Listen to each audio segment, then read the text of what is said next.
ನಾವು ಮುಂಜಾಗ್ರತೆ ಕ್ರಮವಾಗಿ ಅದಕ್ಕೆ ಪೂರಕವಾಗಿ ಬೇಕಾಗಿರತಕ್ಕಂಥ ಏಣಿ ವ್ಯವಸ್ಥೆನ ಮೊದಲು ಮಾಡ್ಕೋಬೇಕು. ಅದು 2 ಅಡಿ ಅಗಲ ಇದ್ದರೆ ಮೇಲೆ ಅಡಿಕೆ ಮರಕ್ಕೆ ಬಿಗಿಯಾಗಿ ಕೂರುವಂತಹದ್ದು. ಆ ಮೆಣಸನ್ನ 10 ವರ್ಷದಿಂದ ಬೆಳೀತಾ ಇದ್ದೇನೆ. ಮೆಣಸಿರ್ತಕ್ಕಂಥ ಅಡಿಕೆ ಗಿಡದೊಳಗೇನೆ ಅಡಿಕೆ ಬೆಳೆ ತುಂಬಾ ಚೆನ್ನಾಗಿರುವಂಥದ್ದನ್ನು ನಾವು ಕಾಣಬಹುದು. ಹಾಗಾಗಿ ರೈತರು ಸುಮ್ಮನೆ ಸಂದೇಹ ಪಡುವಂಥದ್ದಾಗಬಾರ್ದು. ನಮ್ಮದು ಸಹಜ ಕೃಷಿಯಲ್ಲಿ ನೈಸರ್ಗಿಕವಾಗಿರೋದ್ರಿಂದ ಸಾವಯವ ಕೃಷಿ ಆಗಿರೋದ್ರಿಂದ ಅದು ವಾರಗಟ್ಟಲೆ ತಡ್ಕೊಳ್ತದೆ. ನಿಧಾನವಾಗಾದ್ರೂ ನಾವು ಬಿಡಿಸೋದಕ್ಕೆ ಸಾಧ್ಯ ಇದೆ. ಇದು 1 ವರ್ಷದ್ದು ಸಸಿ. ಇದು 1 ವರ್ಷದ್ದು. ಇದು ಯಾವುದೇ ನಾನು ಸಸಿ ಹಾಕಿರೋದಲ್ಲ. ಇದು ಪಕ್ಕದಲ್ಲಿರುವಂತಹ ರನ್ನರ್ ಅನ್ನ ಈ ಕಡೆಗೆ ಉದಾಹರಣೆಗೆ ಅಂಟಿಸಿದ್ದೇನೆ ನಾನು. 1 ವರ್ಷದಲ್ಲಿ ಇಷ್ಟು ಬೆಳೆದಿದೆ. ಈ ವರ್ಷ ಆಲೇನೆ ಬೆಳೆ ಕಿತ್ತಿದ್ದೇವೆ ನಾವು ಇದ್ರೊಳಗೆ.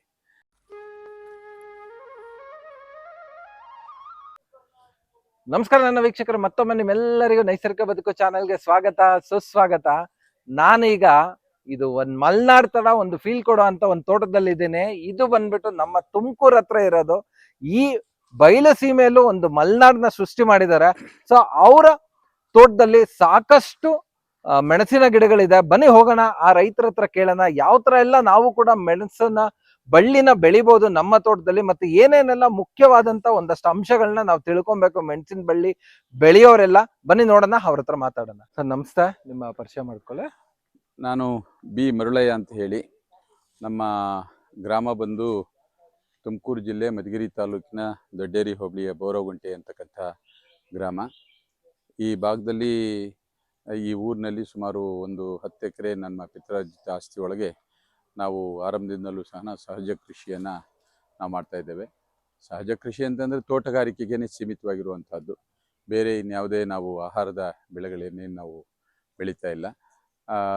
ಅದಕ್ಕೆ ಪೂರಕವಾಗಿ ನಾವು ಇಲ್ಲಿ 10 ಎಕರೆನಲ್ಲೂ ಸಹ ಆರಂಭದಲ್ಲಿ ತೆಂಗು, ಅಡಿಕೆ, ನಂತರ ಬಾಳೆ, ಹಾಗೆಯೇ ಮೆಣಸು, ಏಲಕ್ಕಿ, ಹಾಗೆಯೇ ಕೋಕೋ, ಜಾಯಿಕಾಯಿ ಈ ಬೆಳೆಗಳನ್ನು ಆರ್ಥಿಕ ಬೆಳೆಗಳಾಗಿ ನಾವು ಬೆಳೀತಾ ಇದ್ದೇವೆ. 100ಕ್ಕೆ 100 ಭಾಗ 100ಕ್ಕೆ 200 ಭಾಗ ಇದು ನೈಸರ್ಗಿಕವಾಗಿರುವಂಥದ್ದು ಮತ್ತು ರಾಸಾಯನಿಕ ಮುಕ್ತವಾಗಿ ನಾವು ಬೆಳೆದಿರ್ತಕ್ಕಂಥದ್ದು. ಮೆಣಸು ಮತ್ತು ಇದೇನಿದೆ, ನಾವು ಅಡಿಕೆಗೆ ಕೊಡುವಂತಹ ನೀರು ಅಡಿಕೆಗೆ ಕೊಡುವಂತಹ ಒಂದು ನಿಮಿಷ ಸರ್, ತುಂಬಾನೇ ಖುಷಿ ಆಯ್ತು. ನೀವು 100ಕ್ಕೆ 100% ಸಾವಯವದಲ್ಲೇ ಬೆಳೀತಾ ಇರೋದ್ರಿಂದ. ಮತ್ತೆ ಈಗ ಏನಾಗ್ಬಿಟ್ಟಿದ್ರೆ ತುಂಬಾ ಜನ ಈಗ ಹೇಳ್ತಾ ಇದ್ರೆ ಏನಂದ್ರೆ, ಈ ಕಡೆ ನಮ್ಮ ಈ ತುಮಕೂರು ಈ ಕಡೆ ಬಿಸಿಲಿರೋ ಜಾಗದಲ್ಲಿ ಸೊ ಅಷ್ಟೊಂದು ಹೆಚ್ಚಾಗಿ ಮೆಣಸನ್ನ ಉತ್ಪತ್ತಿ ಮಾಡಕ್ ಆಗಲ್ಲ. ಸುಮ್ನೆ ಈಗ ನಮಗ್ ಗೊತ್ತಿರಂಗೆ ಈಗ ಶಿವಮೊಗ್ಗ ಬಿಟ್ರೆ ತುಂಬಾ ಜಾಸ್ತಿ ಅಡಿಕೆ ತೋಟಗಳು ಇರೋದು ಈ ಕಡೆ ತುಮಕೂರು ಈ ಭಾಗದಲ್ಲೇನೆ. ಸೊ ಯಾರಾದ್ರೂ ಈ ತರ ನಿಮ್ಮ ಪ್ರಕಾರ ಹೇಗೆ ಬೆಳಿಬಹುದು ಮತ್ತೆ ಯಾವ ತರ ಎಲ್ಲ ಬೆಳೆದ್ರೆ ಮೆಣಸಿನಲ್ಲಿ ಒಳ್ಳೆ ಇಳುವರಿ ತಗೊಬಹುದು ಅಂತ ಸ್ವಲ್ಪ ಡೀಟೇಲ್ ಆಗಿ ಹೇಳ್ಬೋದು. ಬೆಳೆಯೋದಿಲ್ಲ ಅಂತಂದು ಹೇಳುವಂಥವ್ರು ಯಾರು? ಬೆಳೆದೇ ಇರೋರು ಹೇಳ್ತಾರೆ. ಬೆಳೆದಿರೋರು ನಾನು ಇದ್ದೀನಲ್ಲ ಇಲ್ಲಿ, ನಮ್ಮ ಎದುರಿಗಿದೆ ಬೆಳೆ.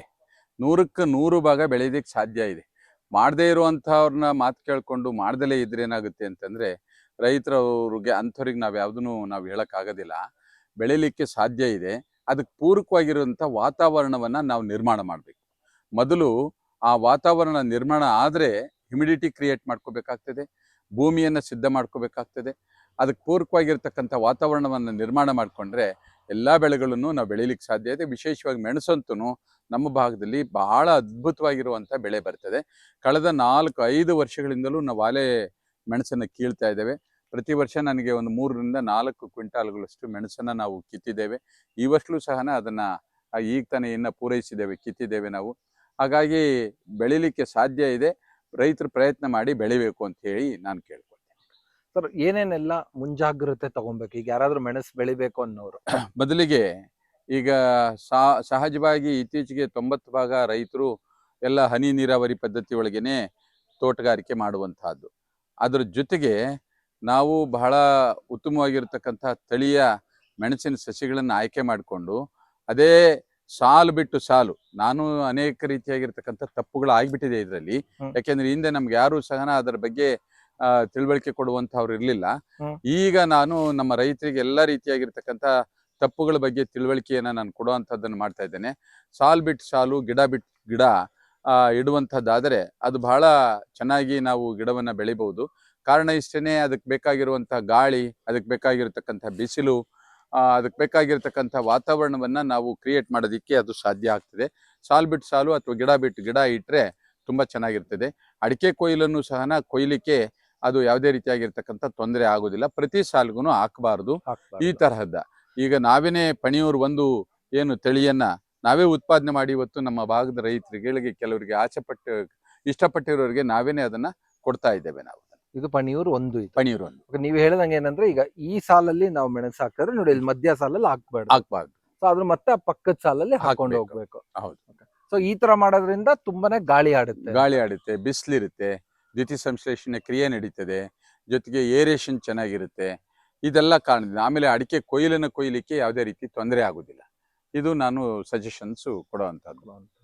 ಮತ್ತೆ ಈ ಮೆಣಸು ನಿಮ್ ಪ್ರಕಾರ ಎಷ್ಟು ಎತ್ತರದವರೆಗೂ ಬಿಟ್ಕೊಂಡ್ರೆ ಸಹಜವಾಗಿ ಈ ನಾವೊಂದು 15 ಅಡಿ ಹೈಟು, ನಮಗೆ ಯಾವುದು ಮಲೆನಾಡಿನಲ್ಲಿರುವಂತಹ ಉಪಕರಣಗಳು ಅಥವಾ ಆ ರೀತಿ ಸೌಲಭ್ಯಗಳು ಅಥವಾ ಪಾರಂಪರಿಕವಾಗಿ ಹಿಂದಿಂದ ಬೆಳೆದು ಬಂದಂತ ಅನುಭವ ನಮ್ಗೆ ಇಲ್ಲದೆ ಇರೋದ್ರಿಂದ ನಾವೇನೇ ನಮ್ಮ ಅನುಕೂಲಕ್ಕೆ ತಕ್ಕಂತೆ ನಾವು 15 ಅಡಿ ಹೈಟ್ ವರ್ಗು ಬಿಟ್ಕೊಂಡಿದ್ದೇವೆ. ಯಾಕೆಂದ್ರೆ ನಾವು ಅವನ್ನ ಹಾರ್ವೆಸ್ಟ್ ಮಾಡ್ಲಿಕ್ಕೆ, ಮೆಣಸನ್ನು ಕೊಯ್ಲಿಕ್ಕೆ 15 ಅಡಿ ಹೈಟಿನ ಏಣಿ ಮಾತ್ರ ನಮ್ಮಲ್ಲಿ ಲಭ್ಯ ಇರೋದ್ರಿಂದ 15 ಅಡಿ ಹೈಟಿನವರೆಗೂ ನಾವು ಬಿಟ್ಕೊಂಡಿದ್ದೇವೆ. ಅಂತರ ಮೇಲೆ ಹೋದಂಥದ್ದನ್ನ ನಾವು ಕಟ್ ಮಾಡಿಬಿಡ್ತೇವೆ. ನಾವು ಕಟ್ ಮಾಡಿದ್ರ ಕೆಳಗನೆ ಬೆಳೆಯುವಂಥದ್ದನ್ನ ನಾವು ಮಾಡ್ಕೊಂಡಿದ್ದೇವೆ ನಾವೇ.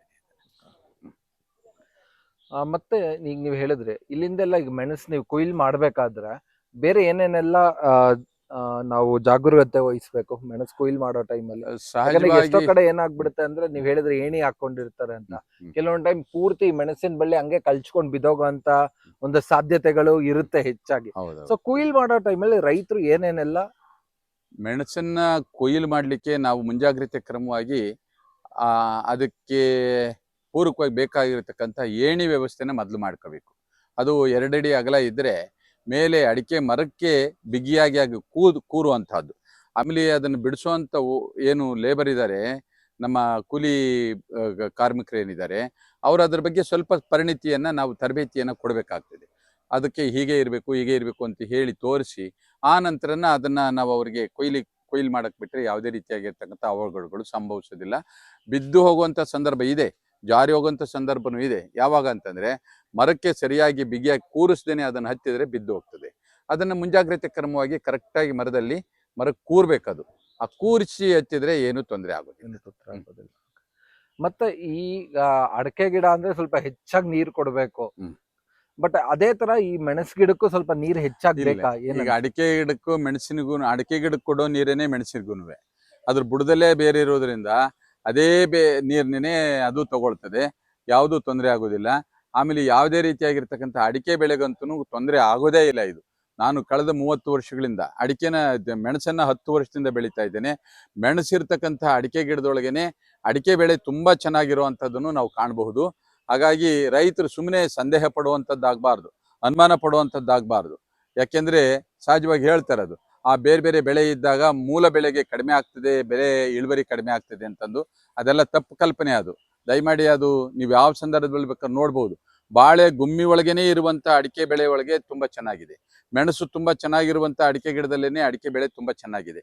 ಹಾಗಾಗಿ ನೀವು ಯಾವುದೋ ಆ ತರದ ತಪ್ಪು ಕಲ್ಪನೆಗಳಿಗೆ ಅವಕಾಶ ಮಾಡಿಕೊಡ್ಬಾರ್ದು. ಬೆಳೆಗಳನ್ನು ಬೆಳೆಯೋದಕ್ಕೆ ಪ್ರಾರಂಭ ಮಾಡಬೇಕು.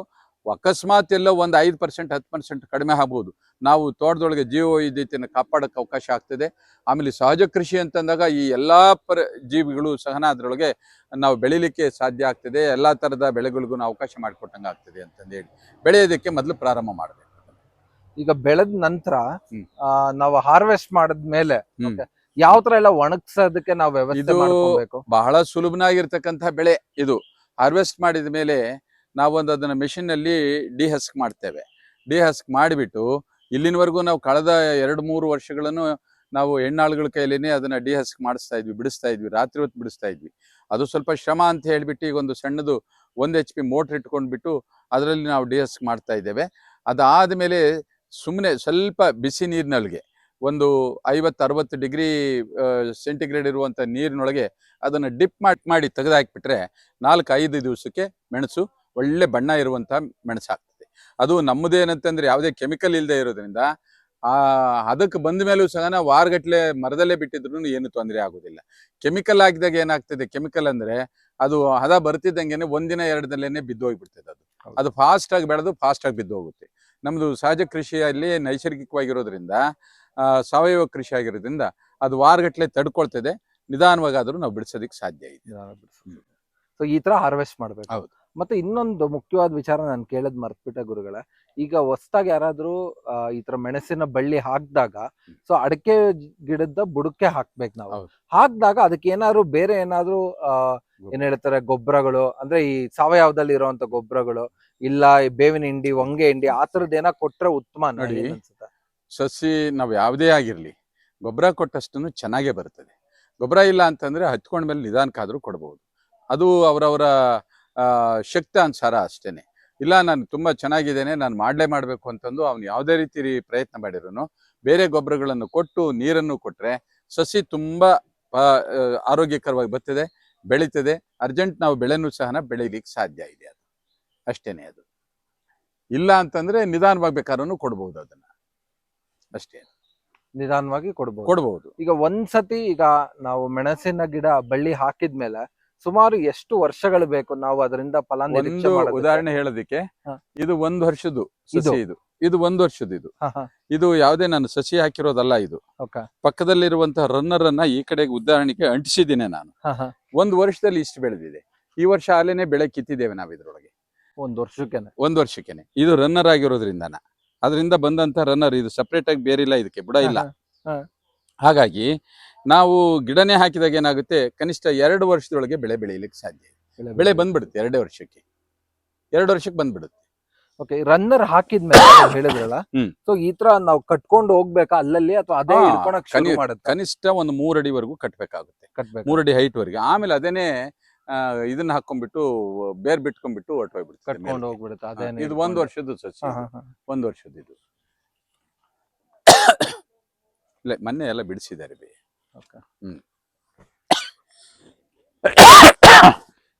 ಈಗ ನೀವ್ ಹೇಳಿದ್ರಿ ಈ ಕಡೆ ಭಾಗಕ್ಕೆಲ್ಲ ಈಗ ನೀವೇ ಈ ಗಿಡಗಳನ್ನ ಕೊಡ್ತಾ ಇದ್ರ, ಈ ಬಳ್ಳಿಗಳನ್ನ ನೀವೇ ಕೊಡ್ತಾ ಇದ್ರ ಅಂತ ನರ್ಸರಿ ಮಾಡ್ಕೊಂಡು. ಸೊ ಎಷ್ಟು ಗಿಡಗಳು ನಿಮ್ಮ ಹತ್ರ ಸಿಕ್ಕತ್ತೆ? ಈಗ ಯಾರಾದ್ರೂ ನೋಡ್ತಾ ಇರೋರು ತಗೊಬೇಕು ಇಲ್ಲ, ಇದು ತುಂಬಾ ನಮ್ಮ ತೋಟಕ್ಕೆ ಬರುವಂತ, ನಮ್ಮ ಸಹಾಯಕ್ಕೆ ಬರುವಂತ ಹುಡುಗರುಗಳೇನಿದ್ದಾರೆ ಅವರು ಮಾಡಿಕೊಡುವಂಥದ್ದು ಅದಷ್ಟೇನೆ. ಇಷ್ಟೇ ಸಸಿಗಳಂತ ಏನಿಲ್ಲ. ಅಗತ್ಯ ಬಿದ್ದವ್ರು ಯಾರಾದ್ರೂ ಬೇಕು ಅಂತ ಹೇಳಿದ್ರೆ ಸುತ್ತ ಹುಡುಗರಿಗೆ ಮಾಡಿಕೊಟ್ಟಿದ್ದಾರೆ. ಈಗಾಗಲೇ ಒಂದು 3-4 ಸಾವಿರ ಸಸಿನ ಕೊಟ್ಟಿದ್ದಾರೆ. ಬಹಳ ಉತ್ತಮವಾಗಿ ಆರೋಗ್ಯಕರವಾಗಿರೋದಂತ ಸಸಿಗಳನ್ನು ಕೊಟ್ಟಿದ್ದಾರೆ. ಅಡಿಕೆ ಸಸಿ, ತೆಂಗಿನ ಸಸಿ, ಕೋಕೋ ಸಸಿ, ಆಮೇಲೆ ಮೆಣಸಿನ ಸಸಿ, ಆಮೇಲೆ ಇದು ಚಕ್ಕೆ, ಅವೆಲ್ಲ ಸಸಿಗಳನ್ನ ನಮ್ಮ ಹುಡುಗರೇನೆ ಮಾಡಿಕೊಟ್ಟಿದ್ದಾರೆ. ಅದನ್ನ ನಮ್ಮಲ್ಲಿ ಲಭ್ಯ ಇರುವಂತಹದ್ದು ಇಷ್ಟೇ ಸಸಿಗಳು ಅಂತಂದೇನಿಲ್ಲ, ಲಭ್ಯ ಇರುವಷ್ಟು ಸಸಿನ ಮಾಡಿಕೊಡ್ತಾರೆ. ಏನು ಒಂದ್ ಸಸಿಗೆ ಏನ್ ಬೆಲೆ ಆಗ್ಬೋದು ಗುರುಗಳ? 30 ರೂಪಾಯಿ ಹಂಗೆ ಕೊಟ್ಟಿದ್ದಾರೆ. 30 ರೂಪಾಯಿ. ಸೊ ಯಾವ ತಿಂಗಳಲ್ಲಿ ಹೊಸದಾಗಿ ಹಾಕೋರು ಹಾಕ್ಬೇಕು, ನಾಟಿ ಮಾಡಿದ್ರು? ಸಹಜವಾಗಿ ನಮ್ಮ ಬಯಲು ಪ್ರದೇಶದೊಳಗೆ ವಾತಾವರಣದ ಉಷ್ಣತೆ ಕಡಿಮೆ ಆದಂತಹ ಸಂದರ್ಭ ಅಂದ್ರೆ ಜೂನ್, ಜುಲೈ, ಆಗಸ್ಟ್ ತಿಂಗಳು ಉತ್ತಮವಾಗಿರ್ತಕ್ಕಂಥ ಒಂದು ವಾತಾವರಣ. ಅವಾಗ ಯಾಕೆಂದ್ರೆ ಗಿಡ ಸಾಯುವುದಿಲ್ಲ, ಅದು ವಾತಾವರಣದ ಉಷ್ಣತೆ ಕಡಿಮೆ ಇರ್ತದೆ. ಆ ಕಡಿಮೆ ಇರುವಂತ ಸಂದರ್ಭದೊಳಗೆ ನಾಟಿ ಮಾಡಿದ್ರೆ ಅದು ಗಿಡ ಬಹಳ ಚೆನ್ನಾಗಿ ಹಚ್ಕೊಂಡು ಬೆಳಿಲಿಕ್ಕೆ ಇದಾಗುತ್ತೆ. ಈಗ ಕೊನೆಯದಾಗಿ ಈಗ ಕೆಲವರು ಅಡಕೆ ಗಿಡಗಳು ಇರೋದಿಲ್ಲ, ಅವರು ಒಂದಷ್ಟು ಅಕ್ಸೆ ಗಿಡಗಳು ಇಲ್ಲ ಅಂದ್ರೆ ಒಂದಷ್ಟು ಗ್ಲಿರ್ಸಿಡಿಯಾ ಗಿಡಗಳು ಇಟ್ಕೊಂಡಿದ್ರ, ಸೊ ಅದಕ್ಕೂ ಕೂಡ ಈ ಬಳ್ಳಿಗಳನ್ನ ಹಬ್ಬಿಸಬಹುದಾ? ಅಡಿಕೆ ಗಿಡ ಇಲ್ಲದೆ ಇರುವಂತ ಸಂದರ್ಭದೊಳಗೆ ಬೇರೆ ಸಿಲ್ವರ್ ಗಿಡ ಅದಕ್ಕೆ ಅಂಟಿಸ್ಬಹುದು. ಆದ್ರೆ ಅಗಸೆ ಗಿಡಕ್ಕೆ ಆಗೋದಿಲ್ಲ. ಅಗಸೆ ಗಿಡ 3 ವರ್ಷ 4 ವರ್ಷಕ್ಕೆಲ್ಲ ಅದ್ರ ಲೈಫ್ ಆಗೋಗ್ಬಿಡುತ್ತೆ, ಹಾಕ್ಬಾರ್ದು ಅದಕ್ಕೆ. ಇನ್ನು ಗ್ಲಿರ್ಸಿಡಿಯಾ ಮಾಡಬಹುದು.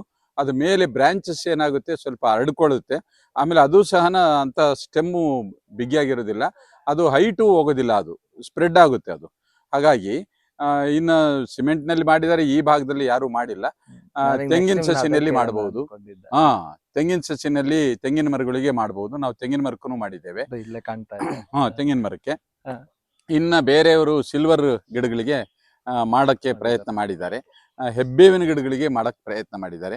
ಹೆಬ್ಬೇವಿನ ಗಿಡ ಅದೆಲ್ಲ ಮಾಡಿದ್ರೆ ಏನಂದ್ರೆ ಕಟ್ ಮಾಡಿ ಬಿಡ್ಬೇಕು. ಅದೆಲ್ಲ 10-12 ವರ್ಷಕ್ಕೆ ಕಟ್ ಮಾಡೋದ್ರಿಂದ ಬೆಳೆ ಹಾಳಾಗ್ಬಿಡುತ್ತೆ ಅನ್ನೋ ಕಾರಣಕ್ಕೆ ನಿರಂತರವಾಗಿ ಇರ್ಲಿ ಅನ್ನೋ ದೃಷ್ಟಿಯಿಂದ ಈ ಗಿಡಗಳಿಗೆನೆ, ಅಡಿಕೆ ಗಿಡಕ್ಕೆ, ತೆಂಗಿನ ಗಿಡಕ್ಕೆ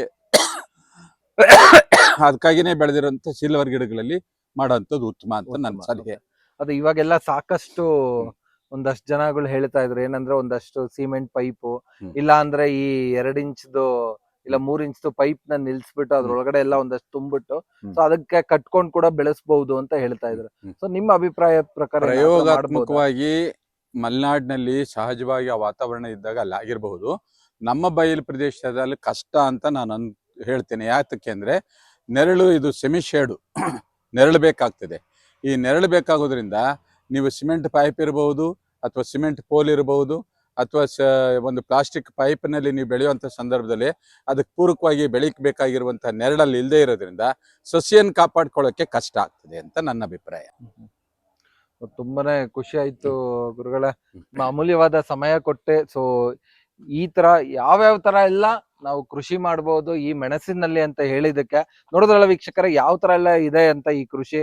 ನಾವುಗಳು ಕೂಡ ನಿಮ್ಮಲ್ಲಿ ಯಾವ್ದಾರ ಒಂದಷ್ಟು ಅಡಕೆ ಸಸಿಗಳು, ಇಲ್ಲ ಯಾವ್ದಾರ ಒಂದು ತೆಂಗಿನ ಸಸಿಗಳು ಇದ್ರೆ ಈ ತರ ನೀವುಗಳು ಕೂಡ ಯಾಕೆ ಮೆಣಸನ್ನ ಬೆಳಿಬಾರ್ದು, ಬೆಳೆದ ಅದು ಕೂಡ ಇನ್ನೂ ಒಂದು ನಿಮಗೆ ನಿರಂತರವಾಗಿ ಬರುವಂತ ಒಂದು ಆದಾಯನ ನಿಮ್ಮ ತೋಟದಲ್ಲಿ ನೀವೇ ಸೃಷ್ಟಿ ಮಾಡ್ಕೊಬಾರ್ದು.